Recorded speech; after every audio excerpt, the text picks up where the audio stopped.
किती मस्त आणि टेम्प्टिंग हा राईस दिसतोय. अगदी 10 मिनिटात तयार होणारं वन पॉट मील आपण याला म्हणू शकतो. असेच काही भाताचे प्रकार आपण आता चॅनलवर बघणार आहोत. तर पहिला प्रकार आहे वांगी भात. हाय, हॅलो, नमस्कार. मी अश्विनी आपल्या या छानशा चॅनलवर तुमचं मनपूर्वक स्वागत करते. तुम्हाला, मला आणि आपल्यासारख्या कित्येक जणींना पडलेला एक जागतिक प्रश्न आणि तो म्हणजे जेवण काय करायचं? सकाळी काय करायचं? संध्याकाळी काय करायचं? नाश्ता काय करायचा? पाहुणे येणार असतील तर काय करायचं? ह्या प्रश्नाभोवतीच आता आपलं हे सगळं जग फिरते असं वाटायला लागले. तर आज एक छानशी आपण रेसिपी करणार आहोत. हा कर्नाटकी भाताचा एक प्रकार आहे. खूप सुंदर ही रेसिपी आहे. म्हणजे तुम्ही वन पॉट मील जसं म्हणता तसं होऊ शकतो. मसाले भाताच्याच प्रकारातला हा एक प्रकार आहे. पण थोडासा वेगळा आहे. कधीतरी टेम्प्टिंग आणि काहीतरी वेगळं खायचं असेल तर हा बेस्ट प्रकार आहे. आता ही रेसिपी तुम्ही कित्येकदा केली असेल किंवा बघितली असेल. आता ही मी माझ्या पद्धतीने करणार आहे आणि खूप सुंदर होते. मला तरी पर्सनली खूप आवडते. तर म्हटलं मी तुमच्याबरोबर शेअर करावी. तर ही रेसिपी मी करणार आहे. तुम्ही बघा, तुम्ही करून बघा आणि आवडली तर मला सांगायला विसरायचं नाही. बरं चला, हे सगळं करण्यापेक्षा आता आपण पटकन रेसिपीला लागूया आणि मला नंतर तुम्ही कमेंटमध्ये सांगा रेसिपी झाली कशी. चला तर मग पटकन रेसिपी करूया. चला, आता या वांगी भातासाठी एक मसाला आपल्याला तयार करून घ्यायचा आहे. तो पटकन तयार करून घेऊया. आता माझ्याकडे धने नव्हते म्हणून मी धना पावडर 2 चमचे घेतले. तिळाऐवजी तुम्ही खसखस घेऊ शकता किंवा तीळ आणि खसखसाचं दोन्ही घेऊ शकता. मी तीळ 1 चमचा घेतलाय, 1 चमचा जिरे आहे, थोडी मेथी आहे, दालचिनी आहे, 3-4 लवंगा आहेत, मिरी आहे, छोटी वेलची आहे, चणा डाळ आहे 1-2 चमचे, 2 चमचे उडदाची डाळ आहे, सुक्या मिरच्या आहेत आणि थोडंसं चिंच आहे. आता यामध्ये खोबरे ठेवायचं मी विसरले. आपल्याला खोबरं पण यूज करायचं आहे आणि वरून आपण गुळाचा खडा टाकणार आहोत. बस इतकंच साहित्य आहे आणि खूप सुंदर आणि टेस्टी हे वांगी भात तयार होतो. आता आता भातासाठी आपल्याला काय लागेल तर 1 वाटी तांदूळ लागेल. आता हे तांदूळ तुम्ही जे घरी नेहमी यूज करता ते केलेत तरी चालणार आहे. मोठा तांदूळ यासाठी वापरायचा नाहीये. माझ्याकडे हा सुरती कोलम होता, तो 1 वाटी घेतलाय. वांगी छान घेतले छोट्या-छोट्या आकाराचे आणि हे फ्रोझन मटार आहे. तुम्हाला आवडत असतील तर टाका, नाही टाकले तरी काहीच हरकत नाही. पण वाटाण्याने थोडं आणखीन ह्याची टेस्ट एन्हान्स होते एवढंच. चला, आता हे काय करूया, सगळं एकत्र करूया आणि साईडला ठेवून देऊया. आता पुढे काय करायचं मी तुम्हाला सांगते. आता हा तांदूळ जो आहे तो एका बॉलमध्ये काढून घ्या. स्वच्छ धुवायचा 2-3 वेळा, म्हणजे यातलं स्टार्च निघून जातं आणि तांदूळ आपला जेव्हा शिजतो तेव्हा छान असा सुट्टा-सुट्टा होतो. म्हणून तांदूळ धुताना ॲटलीस्ट 2-3 वेळा तरी स्वच्छ धुवायचा. ह्यामध्ये आपल्याला भिजत वगैरे ठेवायचं नाही किंवा पाण्यामध्ये ठेवायचं नाहीये. 2-3 वेळा स्वच्छ धुवून आपण यातलं पाणी पूर्ण निथळून घ्यायचं आहे आणि मग तो तांदूळ साईडला ठेवायचा आणि बाकीची तयारी करायची. म्हणजे छान तो मुरतो पण आणि बाकीची तयारी पण होते. एक पॅन घेतला. आता ह्यामध्ये मसाले आपल्याला भाजून घ्यायचे आहेत. आता धने पावडरऐवजी जर धने असते तर आपण ते पण भाजून घेतले असते. पण आपल्याकडे धने पावडर आहे त्यामुळे ती आता भाजण्यासाठी टाकायची नाहीये. धने पावडर आणि चिंच ह्या 2 गोष्टी वगळता बाकी सगळ्या जिन्नस आपण ह्या पॅनमध्ये टाकायचे आणि व्यवस्थित ते भाजून घ्यायचे. आता मसाले भाजताना एक गोष्टीची काळजी घ्यायची, ती म्हणजे फ्लेम अगदी आपण स्लोवर ठेवलाय. कारण हे मसाले करपले गेले तर ह्याची टेस्ट पण खराब होते आणि आपल्याला हवा तसा फ्लेवर मिळत नाही. त्यामुळे अगदी मीडियम फ्लेमवर आपण हे मसाले थोडेसे असे रोस्ट करून घेणार आहोत. खूप आपल्याला हे भाजायचे नाहीयेत. फक्त कुरकुरीत झाले पाहिजे. म्हणजे मिक्सरला याची छान पावडर पण तयार होते आणि फ्लेवर पण ॲज इट इज राहतो. आता मी हे सगळं यामध्ये मिक्स केलंय. आता खूप मसाला हा करायचा नाहीये, नाहीतर आपण हे वेगवेगळं सगळं भाजून घेतलं असतं. आपल्याला अगदी आत्ता जेवणापुरता किंवा आत्ताच्या राईसपुरता आपण करणार आहोत. त्यामुळे मी हे सगळं एकत्र भाजते. आता एका अगदी मीडियम फ्लेमवर आपण हा सगळा मसाला अगदी व्यवस्थित भाजून घेऊया. मिरच्यांचं प्रमाण, तिखटाचं प्रमाण तुमच्या आवडीनुसार तुम्ही कमी जास्त करू शकता. आता हे खोबऱ्याचे काप जे आपले टाकायचे राहिले होते मी ते टाकलेत. अगदी नावापुरते, म्हणजे अगदी थोडंसं आपल्याला यामध्ये खोबरं वापरायचं आहे आणि आता हे सगळं व्यवस्थित आपण भाजून घेऊया.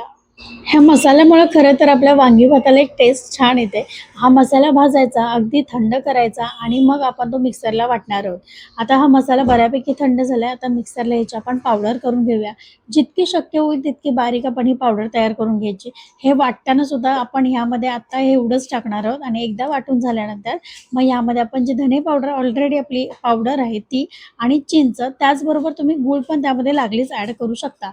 तुम्हाला नसेल आवडत तर नाही केलात तरी चालेल, पण वांगं थोडं वातूळ असतं त्यामुळे गुळाचा खडा थोडासा टाकावा वांग्याच्या ह्याच्यामध्ये. चला, आता हे सगळं पण मी मिक्स करते आणि छान ह्याची आपण एक पावडर तयार करून घेऊया. ही तुम्ही अशी पण स्टोअर पण करू शकता, जेव्हा नंतर जर तुम्ही कधी यूज करायचं असेल किंवा कधी हा राईस करायचा असेल तर तुम्ही त्यासाठी यूज करू शकता. आता हे कमी प्रमाणात झाले त्यामुळे आपण एकदमच वापरणार आहोत. चला आता हे सगळं झालंय, मी पटकन वांगी कापून घेते. वांगी कापताना एक करायचं, की एकतर लगेच तुम्ही कापा आणि लगेच फोडणीला घाला किंवा कापल्यानंतर पाण्यात ठेवा, काळी पडतात लगेच. आता हे ना 2-2 फोडी केल्यात, कारण मी हे कुकरमध्ये सगळं करणार आहे. अगदी वन पॉट मील तुम्हाला म्हटलं ना, तसं अगदी 5-10 मिनिटात होणारी ही रेसिपी आहे. त्यामुळे आपल्याला हे खूप कुकरमध्ये करायचं असल्या कारणाने फार याचे तुकडे वगैरे करत बसायचं नाही, कारण वांगं ऑलरेडीच मऊ असतं, लगेच एखाद्या शिट्टीमध्ये ते शिजणार आहे. त्यामुळे त्याचं अगदी हे नाही व्हायला पाहिजे, आपल्याला हे पीस असेच राहायला पाहिजेत. म्हणून हे मोठे-मोठे वांग्याचे तुकडे मी केलेत. आता खूप मोठी जी वांगी आहेत त्याचे मी 4 फोडी केल्यात, अदरवाईज 2 फोडीमध्ये हे वांगं व्यवस्थित कापून घ्या. चला वांगं आता कापून झालंय. आता मी कुकरमध्ये तेल घालते. अगदी 4-1 चमचे तेल घालायचं. बऱ्यापैकी तेल घाला, म्हणजे राईस पण सुट्टा होतो आणि छान फ्लेवर पण येतो. आता फोडणीला काय घालायचंय, तर मोहरी घालायची, तेल कडकडीत तापू द्यायचं. फोडणी अशी खमंग बसली, की राईस म्हणा किंवा कोणताही पदार्थ म्हणा, फोडणीमुळे त्याची टेस्ट छान लागते आणि आणि त्या पदार्थाला एक वेगळाच खमंगपणा येतो. त्यामुळे ही फोडणी आपल्याला व्यवस्थित करून घ्यायची आहे. तुम्ही बघू शकता मोहरी छान तडतडते. आता ह्यामध्ये आपण एक चमचाभर जिरे टाकून घेऊया. अगदी बेसिक साहित्यामध्ये खूप सुंदर हा राईस तयार होतो. तुम्ही एकदा नक्की करून बघा. आता चिमटभर हिंग टाकूया. गॅस अगदी स्लो आहे, कारण हे सगळं करपू शकतं. त्यामुळे अगदी मीडियम फ्लेमवर आपल्याला हे सगळं करायचं आहे. आता यामध्ये कढीपत्ता टाकायचा. छान याची फोडणी तयार करायची आहे. आता या फोडणीमध्ये अजून आपल्याला 1 चमचाभर चणा डाळ टाकायची आहे आणि 1 चमचाभर उडीद डाळ टाकायची आहे. आता याचबरोबर तुम्हाला आवडत असेल ना, तर तुम्ही शेंगदाणे पण वापरू शकता. ते ह्या तेलामध्येच टाकायचे आणि खमंग परतवून घ्यायचे. आता मला शेंगदाणे नाही आवडत, त्यामुळे मी नाही टाकलेत. पण यामध्ये आता लागलीच आपण वाटाणे पण टाकूयात. तेलावर छान त्या फोडणीमध्ये परतले गेले, की याला टेस्ट खूप सुंदर येते. आणि आता 1-2 मिनिटं आपण तेलावर या फोडणीमध्ये हे वाटाणे परतवून घेऊया. अगदी नॉर्मल फॉर्ममध्ये आले होते ते फ्रिजमधून काढल्यानंतर, आणि आता आपण या फोडणीमध्ये टाकले. आता हे वांगी आहेत, ती वांगी पण आपण तेलावर परतवून घ्यायची. म्हणजे त्याचा एक छान असा कोटिंग त्याला येतं आणि फ्लेवर आपोआपच त्याचा एन्हान्स होतो. आता 1-2 मिनिटं आपण ह्या तेलावर हे सगळं परतवून घेऊया. हे जे काही भाताचे आपल्याकडे प्रकार आहेत ना, त्यामध्ये खूप वेगळ्या प्रकारची टेस्ट असते, वेगवेगळे फ्लेवर असतात. आणि मी म्हटलं चला आपण पण एकदा थोडी एक सीरीज तयार करून बघूया वेगवेगळ्या प्रकारच्या भातांची. म्हणून मी ही सुरुवात केली आहे. तर तुम्हाला हे भातांचे प्रकार कसे वाटतात मला कमेंटमध्ये सांगायचं. करून बघायचे आणि मला सांगायला विसरायचं नाही. आवडलं तर लाईक पण नक्की करा. चला आता तो मसाला आपण केला होता, ते वांगी थोडी परतल्यानंतर तो मसाला मी त्यामध्ये टाकला. आता या मसाल्याबरोबर आपल्याला हे वांगं आणि वाटाणे हे सगळं या फोडणीमध्ये व्यवस्थित परतवून घ्यायचं आहे. आणि ह्याला लागू द्यायचं नाही, खाली थोडंसं लागू शकतं.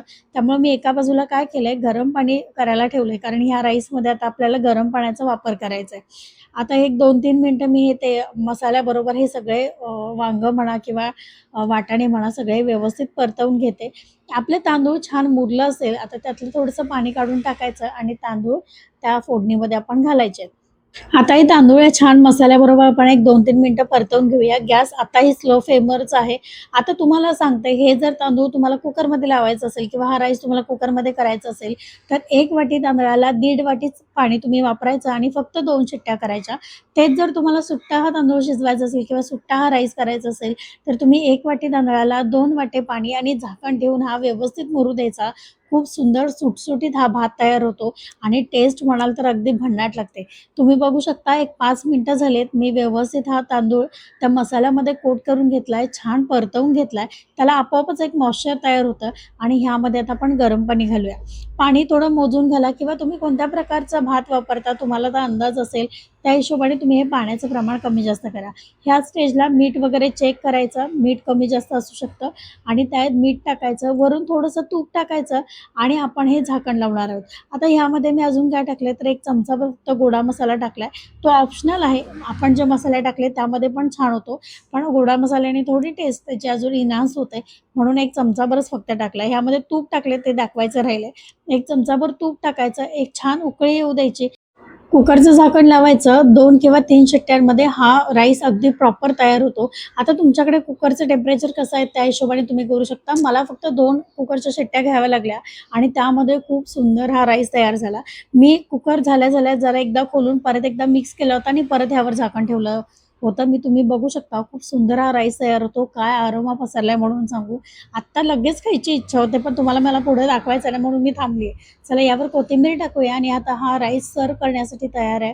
खूप सुंदर याची टेस्ट होते, खूप छान टेक्स्चर येतं. वेगळं काहीतरी खाल्ल्याचा आनंद पण नक्की येतो. आणि ही रेसिपी कशी वाटली करून बघायची कमेंटमध्ये मला सांगायला विसरायचं नाही. तुम्ही जर पहिल्यांदा आपल्या चॅनलवर व्हिजिट करत असाल तर सबस्क्राईब करायला विसरू नका. Facebookवर बघत असाल तर फॉलो करा आणि अजूनही असे भाताचे प्रकार बघण्यासाठी